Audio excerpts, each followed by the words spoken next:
knowing for a lot of guys, disclosure is a huge step, but it's a starting point. It's not the finish line. Think of like a major surgery.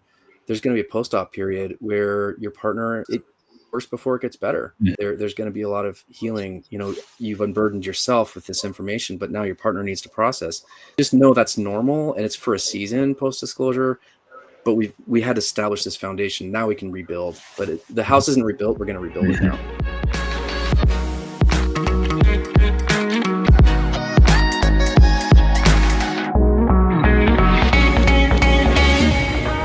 I'm here with Dan Drake. Dan, you have an interesting role within the section. I would normally introduce you as famous, but I'm not sure. You could also be everyone's worst enemy. So yeah, we'll see. Dan, for those who don't know you, introduce your mission and also kind of whether it was an intentional role in the sex addiction space or unintentional role in the sex addiction space. To do the disclosures. Yeah, Dan Drake, I'm founder and clinical director. My main mission, and there's a lot more resources now out there, but I really wanted to give a bunch of resources to people that were confused about the process. That's really honoring of not only the addicts' work and for their own healing, but also helping to heal and restore relationships after betrayal. So that's my mission. I never set out to do anything regarding disclosure, to be honest. So it started as a side project with a colleague of mine, and we were working on something else. Janice Cottle, who I guess her name is also infamous. And we were working on this, and we kind of pooled together our resources for a disclosure chapter, which was going to be on another book.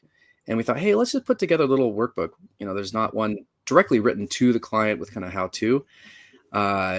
And with our full practices, this was probably 4 years later, we finally came up with what this giant brick of a book became.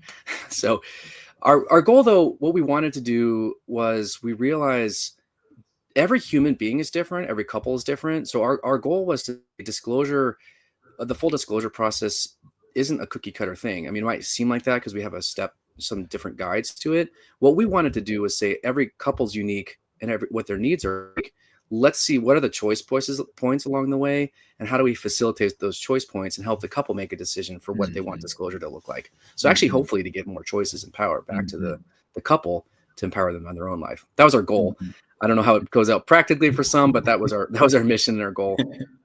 Yeah, and I appreciate you saying that, because I don't know if that's necessarily the experience for a lot of people. I think if I rewind, it's hard now because I've learned so much now that I have just a different viewpoint than I did when I was discovered.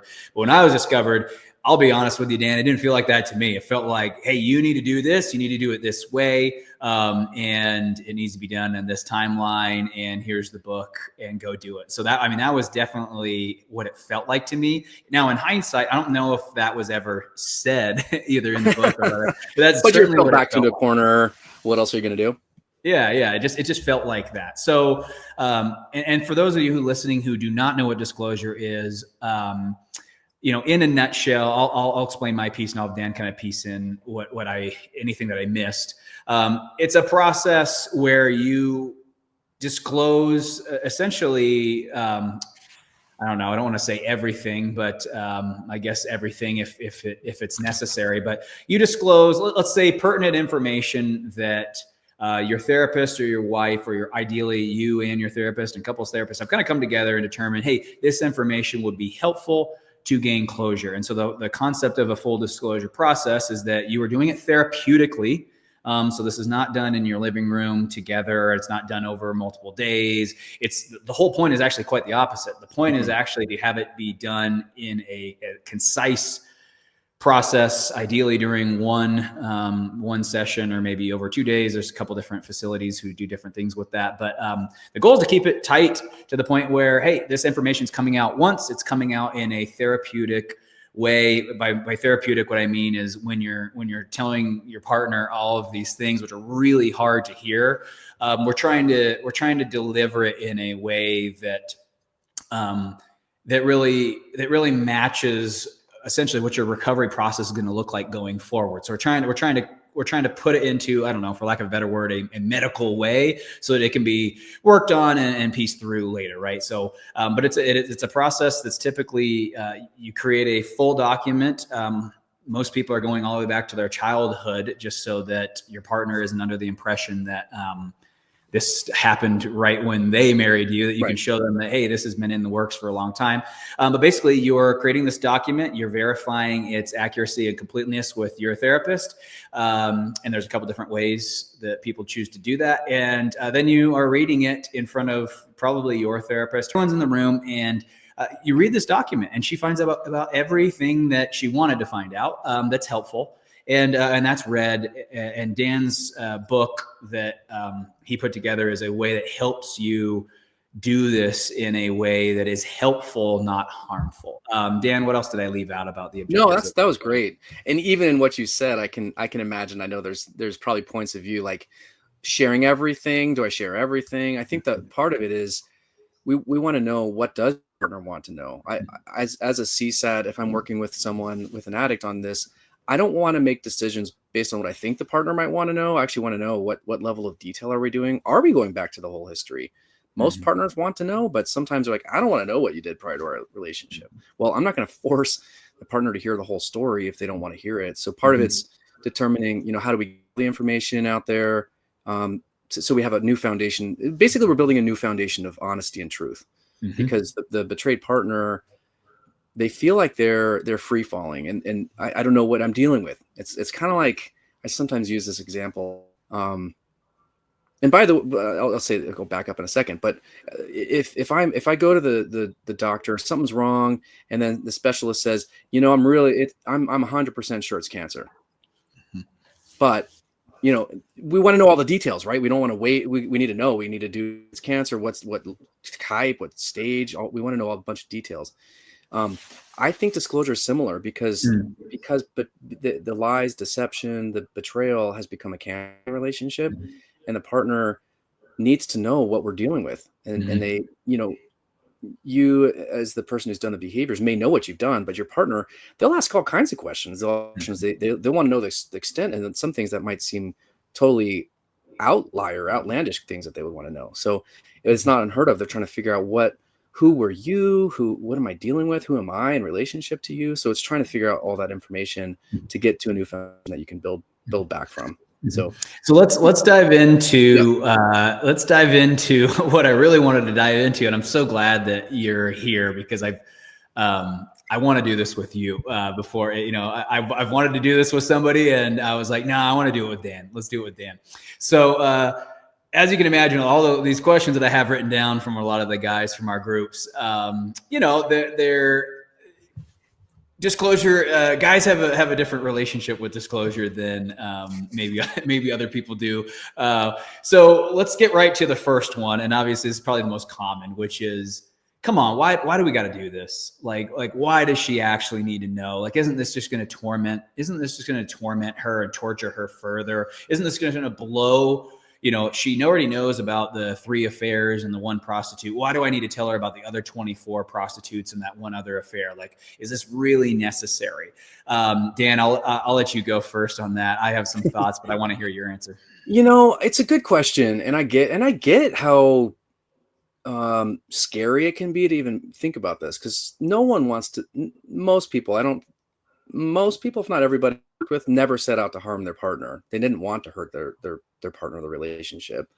They were doing things on the side, and they were hoping it would, potentially go to the grave, and we would never have we'd never be in this situation. That was my goal, baby. Take that secret down to the grave, right? Well, right. And it's bad enough. Why are we going to make it worse? I mean, I guess using the cancer analogy, you don't want to get part of the cancer, and for you to say, oh, this is it.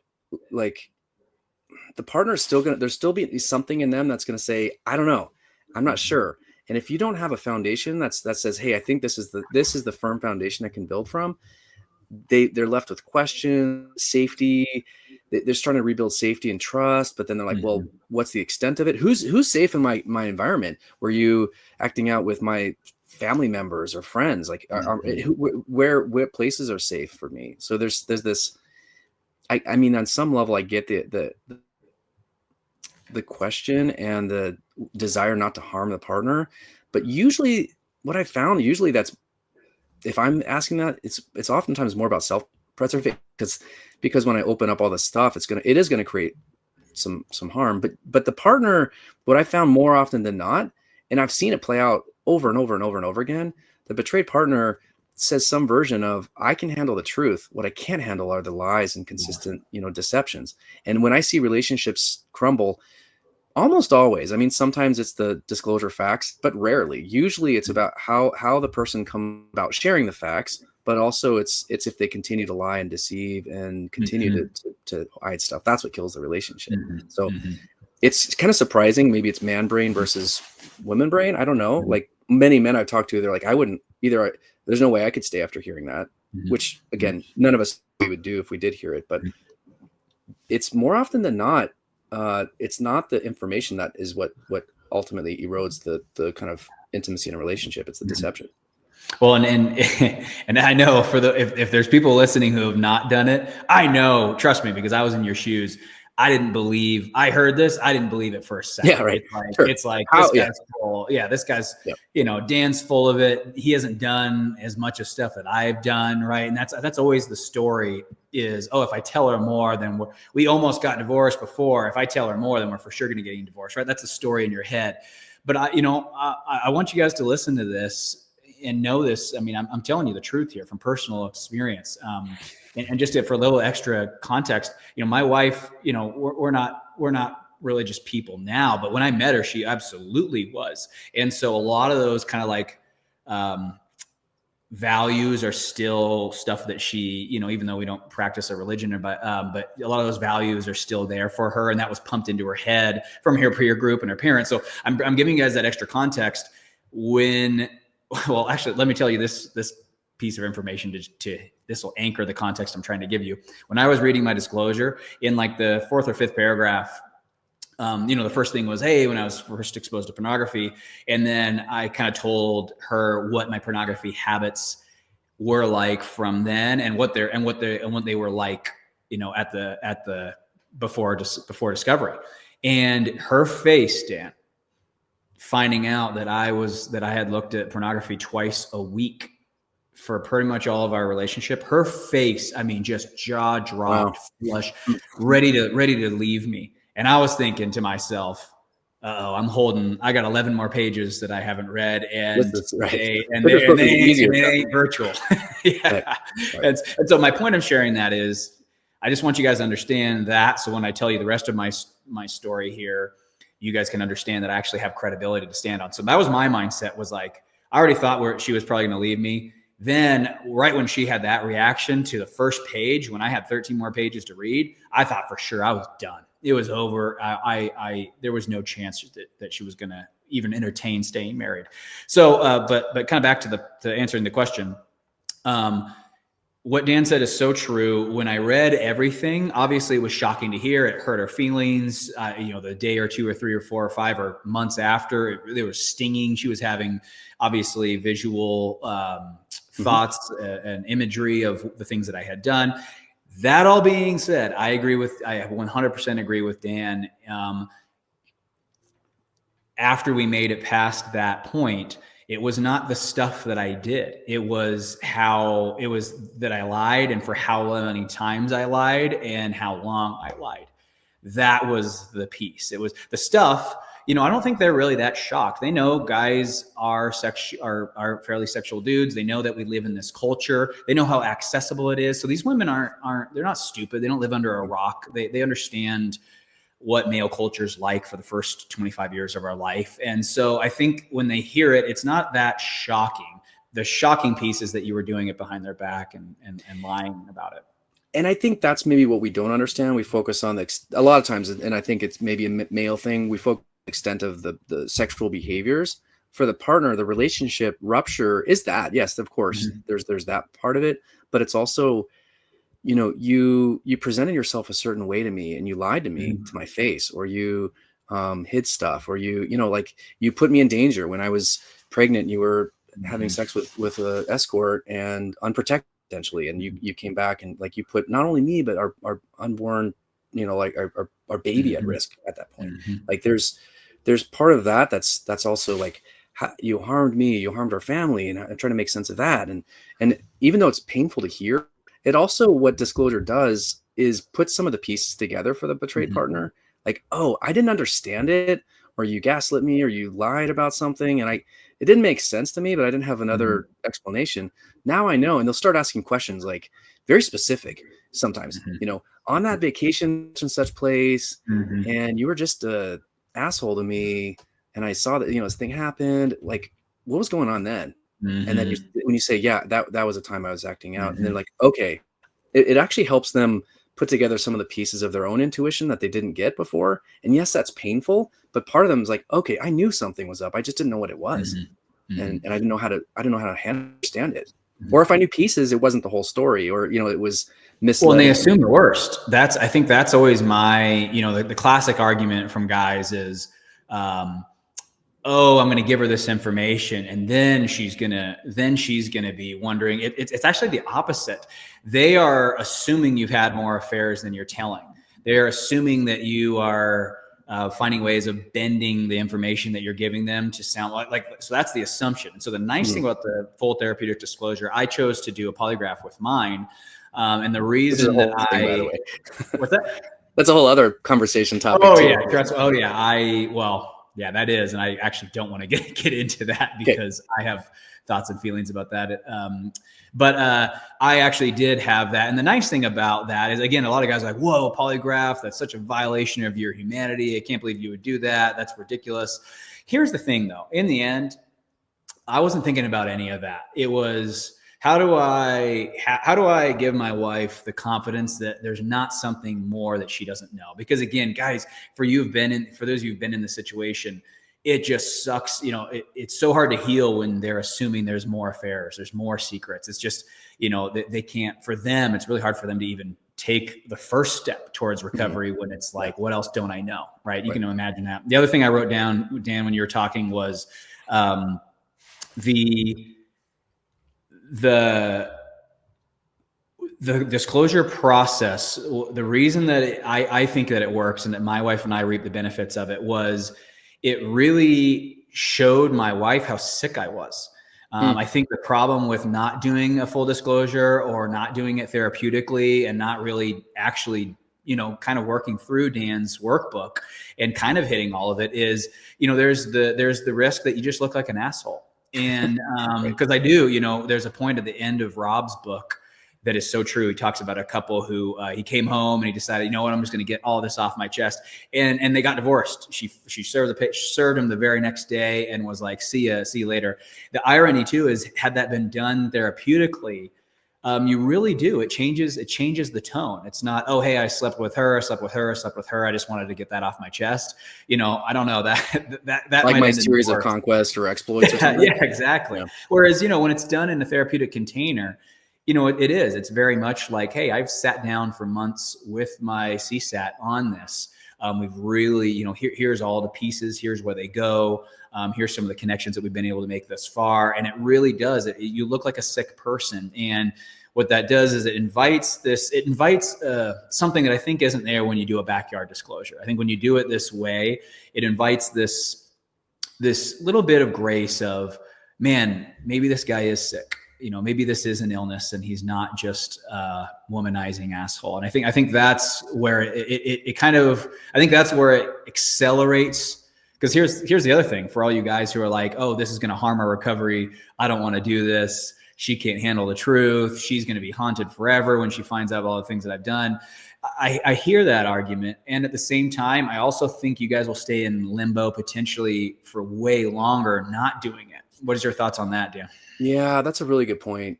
I've seen it, and sometimes, and I wouldn't. That's the other thing.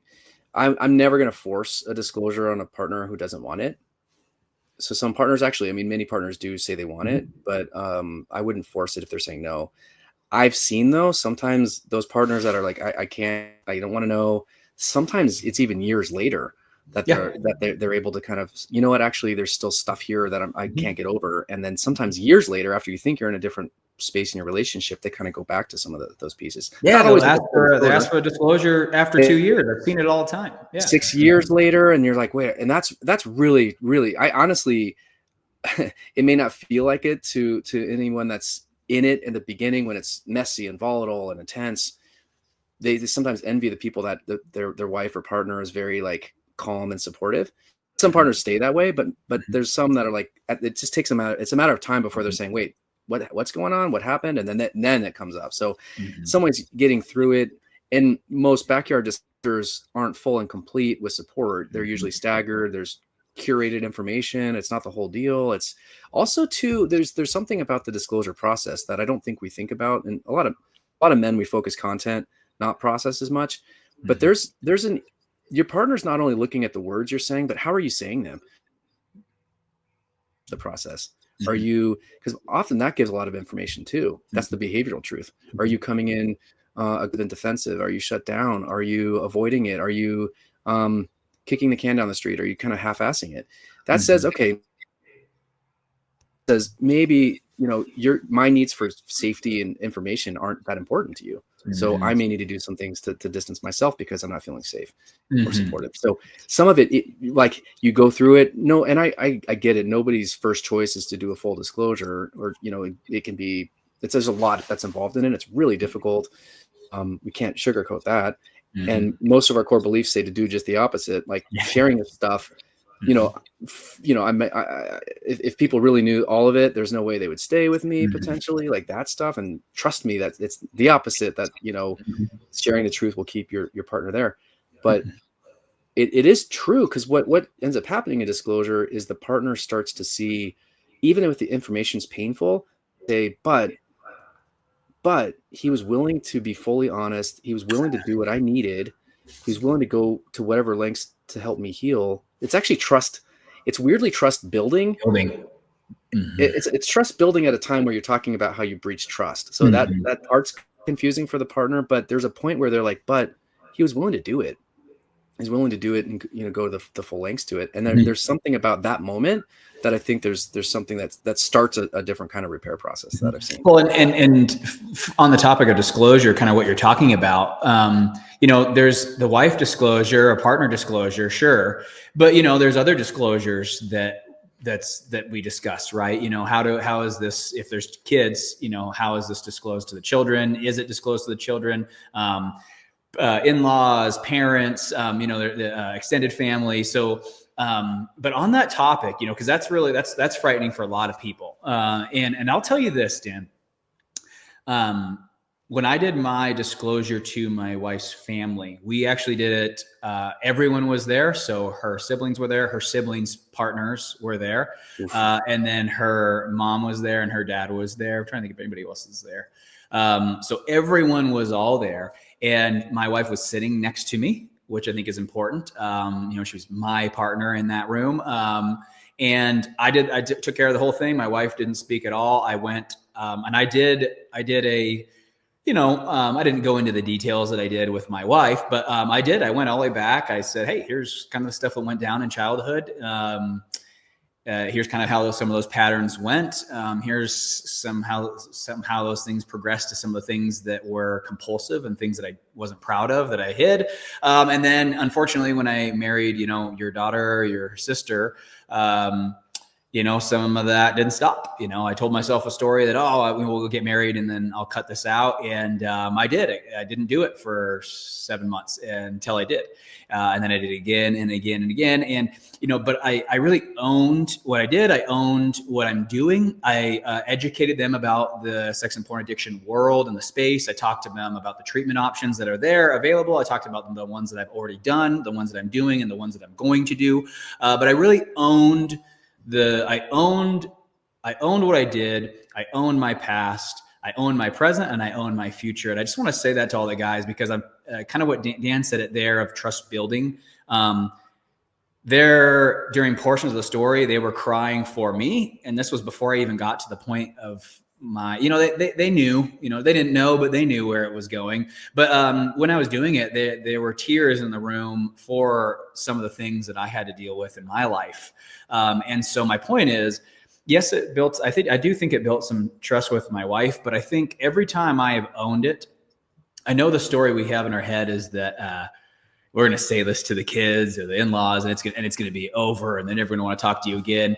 I think it can go that way if you just kind of say, oh, hey, I banged 25 prostitutes and I look at porn for, that's probably not the way to do it. But I think if you can really paint the picture and educate them about what this is, how someone overcomes this, and what your role is and what you've done and what you're going to do, a lot of people, I have not had a single person greet me with, ew, you're disgusting, you're a pervert, get away from me.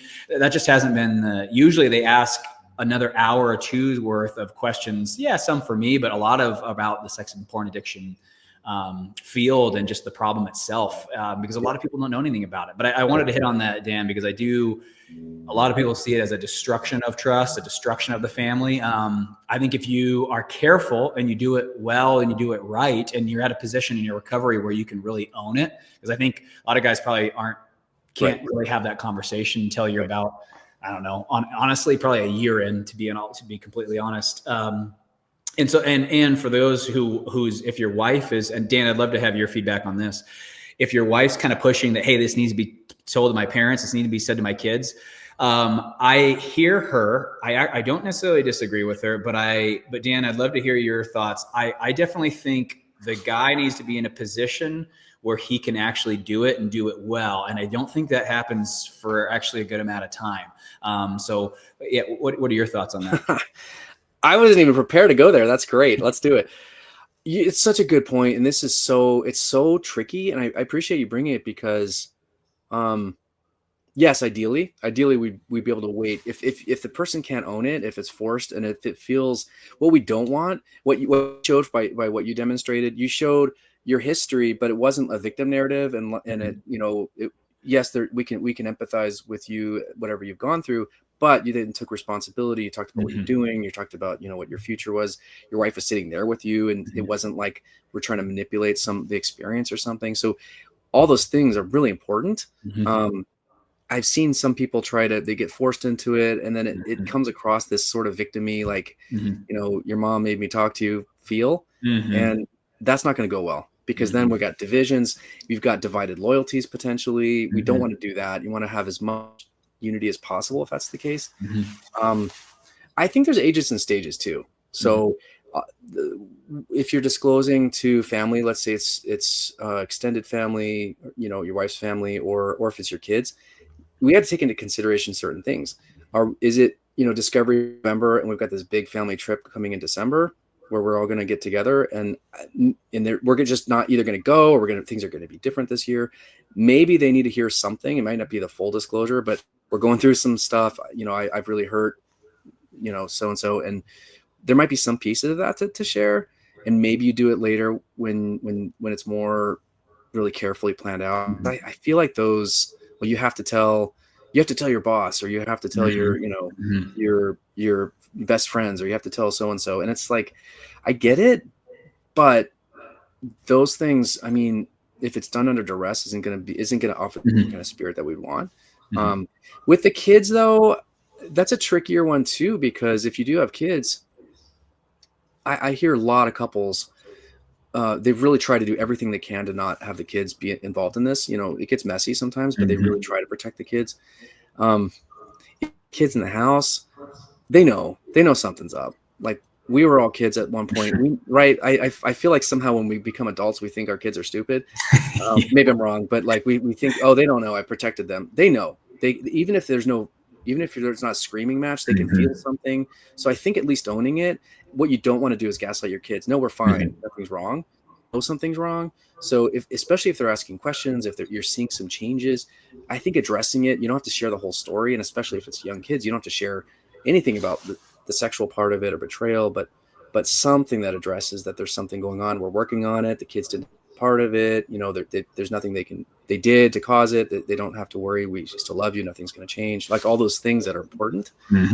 At least be honest. And then when it makes more sense to kind of be in what you're talking about, that headspace and that relational space, then I think you can go into doing more something intentional.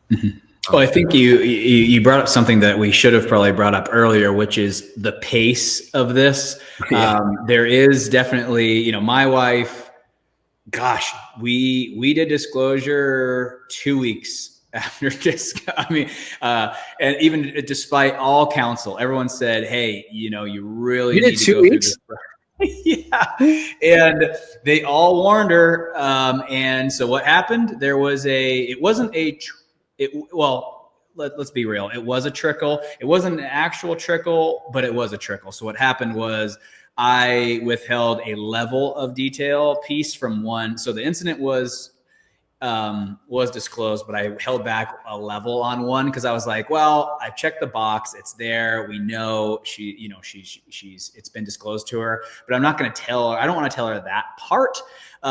Well, let's say probably 2 months later, and guys, this is probably going to happen to you. So there's YouTube videos, there's Instagram. She's going to hear stuff. Okay. So like,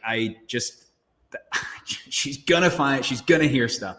So then she asked me, she said, "Oh, I heard about blah, blah, blah. Did you ever go do that?" Well, I made a commitment to myself that I was never going to lie to her again. And she asked, and I had a moment where I could lie or I could tell the truth. And I've just decided not to ever lie to her. And so when she said it, I said, yes. And man, guys, that was brutal. So I give you guys that story just to say, had we gone the 4 months, I don't think I would have left that detail out. But in that first little bit, I'm still trying to get away with whatever I can get away with. I mean, that's just where your mind's at. Your mind's at, man, I don't want anyone to really know about this, let alone my wife. Right. But what's the bare minimum? So I do want to speak to that pace. So in terms of the actual full disclosure, but I also, I know there can be this, your partner can want to speed this up, and I get that, but the risk in the beginning is further deception, which kind of defeats the entire point. And then I think the problem with speeding up the disclosure to parents, kids, and different things like this is, if the goal is to bring the family together, I really would not push that, because guys who are in a year and a half recovery are very different than guys who are in 3 months of recovery. I mean, it's just a night and day difference in the shames. If they've been doing good recovery and they're in support groups, their shame should be almost gone, and you're just going to get a different level of intensity. So I wanted to speak to the pace. I know we didn't talk about that earlier, but it matters. What I've noticed, it's incredibly, can I just say for really quick, like, there's no perfect time to do this either. And in a perfect world, we can't do it soon enough for the betrayed partner, and we can't wait long enough for the betrayer. Like, there's just, because the more time I have in recovery, the more present I can be. Maybe the more insights when she's like, "Why did you do this?" And I don't know, or you don't have a really clear, cohesive, coherent answer. So I will say the field on the whole has shifted to doing them sooner, actually, than it used to be. So we did, in terms of pacing, we did some research when we were writing this book, and it was about, I think the number's over 1,000 now. And basically there's 3 things. I'm part of the survey that we put out to these partners, and we wanted to know, on a scale of 0 to 10, what's your level of distress at 3? This. I've seen it. Yeah, I've seen it. It's really important. It kind of blew me away. Now that I think about it, it's pretty obvious, but it for most guys, we don't think this way. So on a scale of 0 to 10, how distressing was the discovery? Not surprising. I think the number is something like 9.7. So 10 is the worst you can imagine. It was up there, like about as bad as it can get. Discovery is horrible. Disclosure wasn't great. I mean, disclosure was something like 7.3 or something. So it's still painful, still difficult. What I found was really interesting was what was the impact of the wait time between discovery and disclosure? And that was like a 9.3. Yeah. So worse than disclosure for them. So it was for my wife. That's why it happened in 2 weeks. She was like, I can't do this. She even got to the point where she was like, fine, if he's going to lie, I don't even care. Let him lie. I need it. Yep. So I get that. And I think that's also informed consent for everybody involved. We may not, especially if someone's brand new to recovery. I mean, they still might be in the fog still. They may not be getting clarity. Like, that can take months to even get some of that clarity. There may be things that I don't even, I'd done my disclosure, but I had forgotten about other things. So what do we do with that if there's, post-disclosure memories that come up? We actually had to write a whole other exercise for that, post-disclosure memory request boundaries. What do we do with this? So I don't know that there's a perfect zone. I think we try to see what's going to be the proximate, like the best place that we can get to for the couple. But I will say we've shifted to doing them sooner. And I think it's mainly for the reason that the really trying to minimize the trauma. Yeah. Because then otherwise, if we wait longer, you may end up with the 3 a.m. firing squad Inquisition type question. 100%. Yeah. Oh yeah. 100%. Yeah. It's and to each their own. I mean, again, I wish we could tell people what and how, but it is situation dependent, as most things are, right? Hey, my last question for you, and this is something I'm kind of passionate about. I want everybody to know, everybody listening to this, guys, guys and gals, whoever's listening, this process, there's some therapy to it. There's definitely some healing that happened for me from really just owning this and telling my wife everything, knowing that there is nothing that she doesn't know. Everything, even the random little kiss, like 2 months into our relationship, I ended up telling her about that. I mean, I didn't want anything that she didn't know. I wanted it all out there. It's designed. I shouldn't say this. Well, Dan will probably have his thought. It keeps couples together. I mean, and it's a pretty, I would say before this, this has definitely saved marriages, no doubt about it. This going through this therapeutic disclosure, I think it's the reason we're seeing so many couples come out of this and actually stay together. I think without this process, I think it was harder.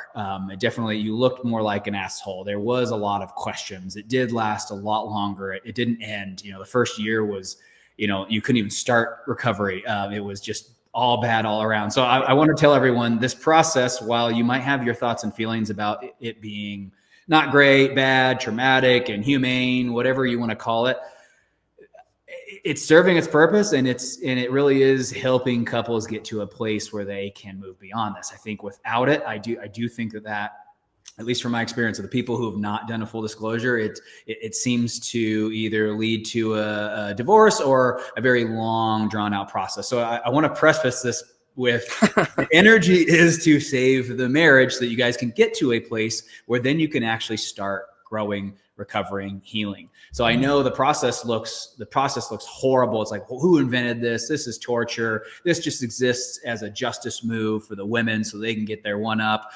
I get why it looks that way, but in the end, my wife asks all the time, well, Roland, what would you suggest we do differently? And my wife, she's in school, becoming a marriage and family therapist. And I go, I don't know yet. But here's what I really wanted to say was, that all being said, even if this is a good thing, if this does save marriages, all of that, Dan, this is traumatic. Well, I wouldn't say is. This can be traumatic for men. I'll speak for myself. It was extremely traumatic for me. I have had an experience very much like this with my sex addiction when I was in my youth, and this experience traumatized the heck out of me. I mean, it was extremely traumatic. I felt like a little boy being drug all over, having people tell me what to do. I'm in trouble. It was just not a great experiencing for me. And it caused a lot of harm. So I just want to speak to that, to empathize with the guys. Take care of yourself with this. This is traumatic. And just because it's been shown to be effective to kind of accelerate the relational recovery, don't ignore the fact that this could be extremely traumatic for you, and you could feel very dehumanized. And and you have every right to feel that way, and bring that up with your therapist. Don't do what I did. Was, I swept it under the rug and I said, oh, I deserve this. I'm an a-hole and this shouldn't be traumatic. And I did not deal with how traumatic it was until 2 years later. And I would encourage the guys, like, it's okay for this to have been traumatic. Don't bring that up to your wife, because trust me, she's not going to want to hear about your trauma. Yeah.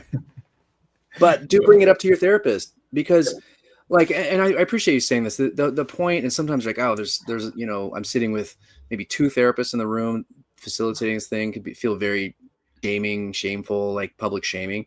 That's not the spirit of it, actually. I want to thank you for bringing that, because yes, it can be that. Of course, this isn't anyone's first choice, but hopefully whenever I'm working with someone, I hope they always feel it's uncomfortable, but I hope it's safe. And what I want to do in that session isn't try to say, show everybody we knew you were an asshole and show everybody who you are. That's not the point. It's actually to provide a safe container where a couple can walk through a sacred experience, like a surgery. I mean, we talk about that. It's like a surgical process, but I think it's really sacred. And it's actually the studies that we've done, the addicts actually more benefit from the disclosure than the partners do. They report more benefits from it. So yes, it can be traumatic, but I think when done well and done in a safe environment and it's facilitated in that way, I think it's a way it provides an opportunity for, sometimes it's for the guys I've worked with that, okay, I almost didn't believe myself, or that I had I was completely a lost cause.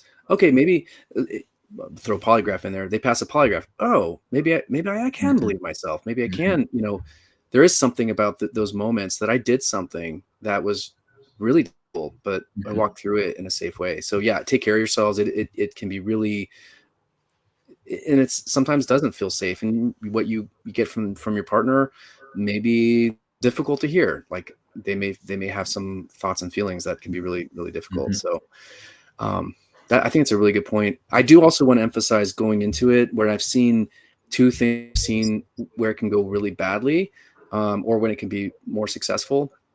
If you do have two disclosure guides you're working with, one for your partner, one for you, you want to make sure that they're on the same page.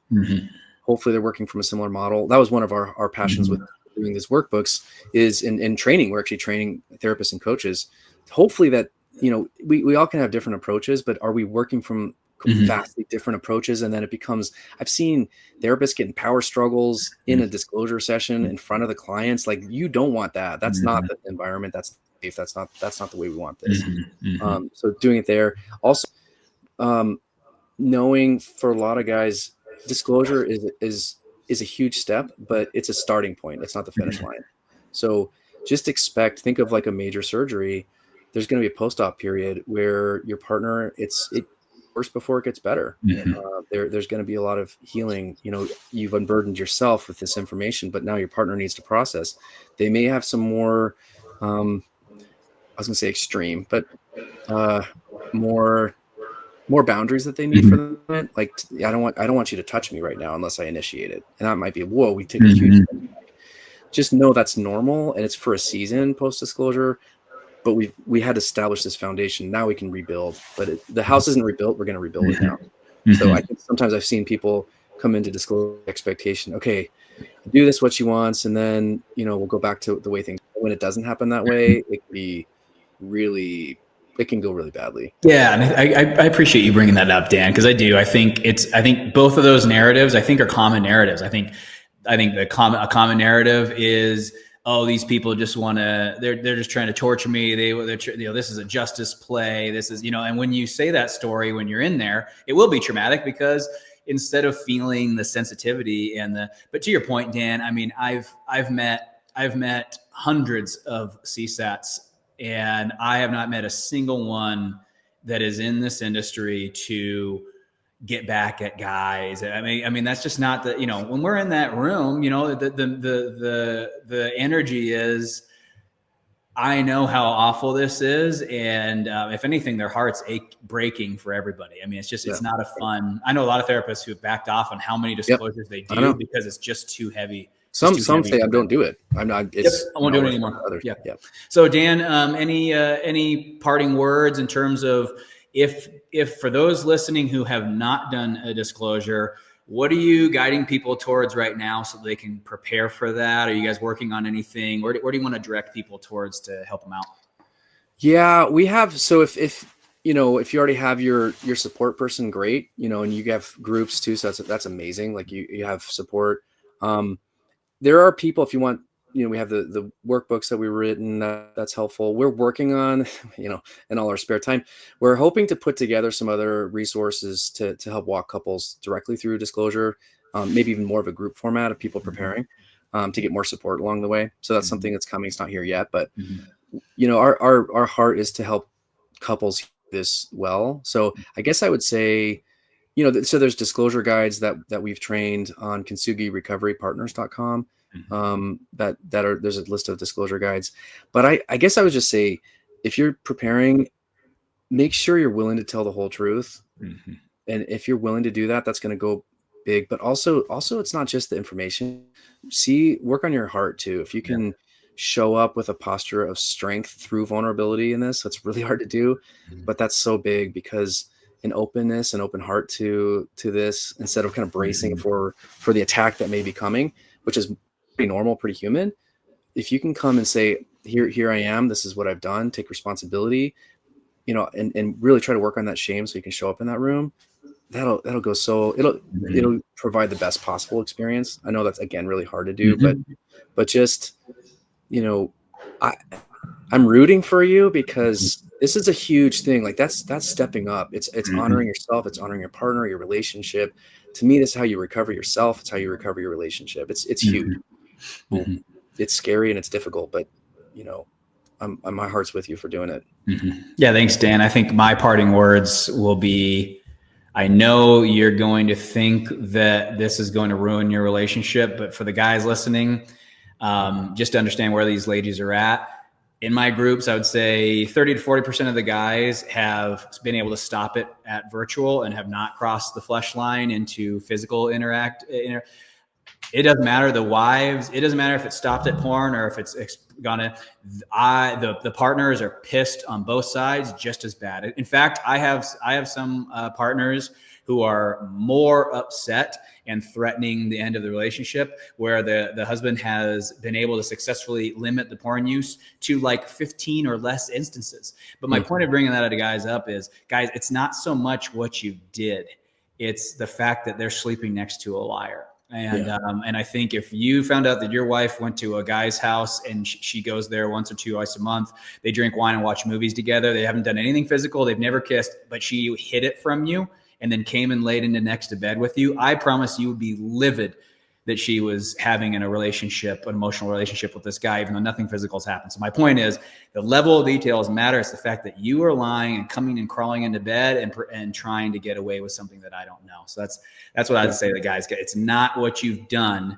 So get that whole thing out of your head. We're trying to come clean and get to a point where you can say, hey, I am a liar. I don't want to lie to you going forward. I want to clean the slate, and then I want to build a plan going forward so that I can mitigate how much I lie to you, when I lie to you, if I lie to you, because I have a lying problem. And that's just what this is about. It's just you saying, I am not a man of integrity and I want to learn how to be one. And so I'm going to engage in this process so that we can start to craft that. That's the energy I would counsel everybody to go into it. It's not about the sexual stuff. It's, I have violated my value system and I've lied to the person I love most. And this is my beginning of my journey of not doing that. So get the sexual stuff out of your head and just focus on living integrity and not being a liar. I mean, that should be the energy of this exercise. Dan, I'm so happy that you came here. This was awesome. I know you're a busy dude. I appreciate you sharing your expertise with our audience. It means a lot to me. No, I'm so happy to join you, Roland. Thanks for having me.